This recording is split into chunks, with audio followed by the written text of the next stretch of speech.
नमस्कार दोस्तों, स्वागत है आपका अपने यूट्यूब चैनल रेलवे अपडेट में। देखिए दोस्तों, जैसा कि आप लोग जानते हैं, आपका RRB NTPC graduate under graduate 2024 वाली जो वैकेंसी है उसके डॉक्यूमेंट वेरिफिकेशन यहाँ पे चल रहे हैं। और उसी के बीच यहाँ पे आरआरबी बेंगलुरु के द्वारा एक नोटिस जारी किया गया है जो कि आपके ईडब्ल्यूएस कैंडिडेट को लेकर है। यानी कि यहाँ पे बोला गया है कि जो ईडब्ल्यूएस कैंडिडेट है, यानी कि जो ईडब्ल्यूएस आपका सर्टिफिकेट है, उसमें बहुत सारी यहाँ पे गलतियाँ पाई गई है।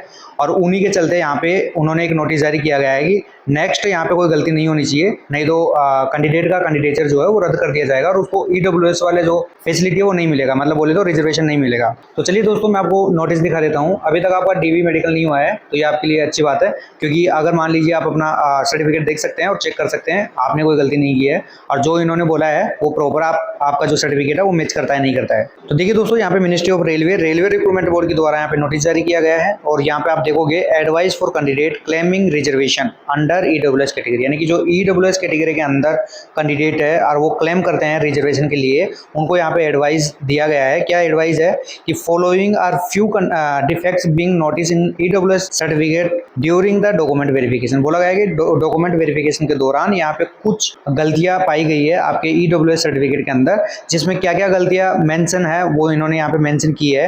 तो यहाँ पे आप देख सकते हो, photo is not pasted on the certificate, यानी कि सर्टिफिकेट के अंदर आपका फोटो जो है वो पेस्ट नहीं है। अगर किसी कैंडिडेट ने फोटो पेस्ट भी कर रखा है तो उसने अटेस्ट नहीं करवा रखा है। अगर मान लीजिए किसी कैंडिडेट ने फोटो पेस्ट भी कर रखा है, अटेस्ट भी कर रखा है, तो लेकिन जो उन्होंने अटेस्ट करवा रखा है वो किससे करवा रखा है, यानी कि तहसीलदार से नहीं है, उसके अलावा अदर ऑफिसर से करवा रखे हैं। अब यहाँ पे अदर ऑफिसर से तो चल सकता है दोस्तों, लेकिन जो आपका तहसीलदार है उससे बिलो रैंक वाले ऑफिसर से नहीं चल सकता यहाँ पे। और जहाँ तक मेरे को पता है वहाँ तक यहाँ पे जो इन्होंने बोला है अदर देन तहसीलदार, ये इसलिए बोला है कि किसी कैंडिडेट ने अगर करवाया होगा तो वो जल्दीबाजी में जो तहसीलदार होता है उससे भी बिलो रैंक वाले ऑफिसर से साइन सील करवा के लेके गया है। यहाँ पे चौथा पॉइंट इन्होंने दिया है कि कास्ट, आपका जो कास्ट मेंशन नहीं है सर्टिफिकेट के अंदर तो आपकी कास्ट बीच में मेंशन होनी चाहिए। बाकी आगे यहाँ पे पॉइंट दिया हुआ है, परफॉर्मर प्रेस्क्राइब बाय डीओपीटी, यानी कि department of personal and training for EWS certificate is enclosed for ready reference. बोला गया है कि जो आपका प्रेस्क्राइब फॉर्म यानी कि जो आपको परफॉर्मा दिया गया है ना, यानी कि आपको जो अनेक्सर दिया गया है वो डीओपीटी यानी कि department of personal and training के द्वारा इशू किया गया है और इसी में आपको बनाना है, यानी कि जो प्रेस्क्राइब किया गया है उसी के अंदर आपको बनाना है, अदर आपको नहीं लेके जाना है। बाकी तीसरा पॉइंट यहाँ पे दिया हुआ है, therefore EWS candidate are required to produce valid defect free, यानी डिफेक्ट फ्री मतलब यानी गलतियां नहीं होनी चाहिए आपके सर्टिफिकेट के अंदर, EWS certificate at the time of document verification to avoid disqualification of their candidature for EWS reservation.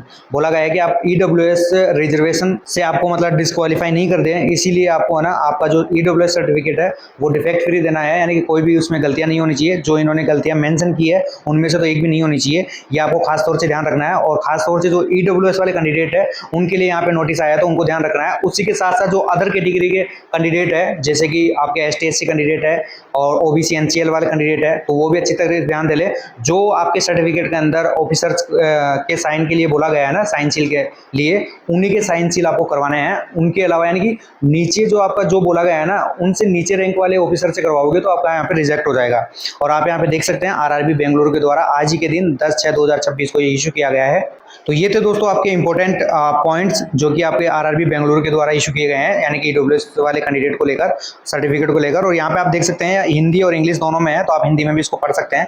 बाकी यहाँ पे आपका इसका अनेक्सर भी दिया हुआ है, अनेक्सर में आप देख सकते हैं यहाँ पे जो मेंशन किया गया है ना, वो यहाँ पे बोला गया है कि आपका जो फोटोग्राफी है इन्होंने हाईलाइट किया गया है वो अटेस्टेड होना चाहिए। उसके अलावा यहाँ पे कास्ट मेंशन किया है इन्होंने। इसके अलावा देखो आप यहाँ पे देख सकते हैं, यहाँ पे रिसेंट पासपोर्ट साइज फोटोग्राफ यहाँ पे आपका होना चाहिए जो कि अटेस्टेड होनी चाहिए, यहाँ पे ये बोला गया है। बाकी आप यहाँ पे देखोगे आपके जो ऑफिसर है उसके सील साइन यहाँ पे होनी चाहिए, नेम होना चाहिए, उसका डेजिग्नेशन यहाँ पे मेंशन होना चाहिए, ये सब चीजें यहाँ पे मेंशन होनी चाहिए। देखिए दोस्तों, यहाँ पे आप अनेक्सर देख सकते हैं, ये आपका अनेक्सर 3 है और जो ये अनेक्सर है वो है आपका नोटिफिकेशन, यानी आरआरबी की जो नोटिफिकेशन आया था आपका डिटेल नोटिस उसके अंदर दिया हुआ है, तो वहाँ से मैंने यहाँ पे लिया है। आप देख सकते हैं यहाँ पे आपका सेम परफॉर्मा है, कोई दिक्कत नहीं है जो इन्होंने अटैच करके दिया है वो।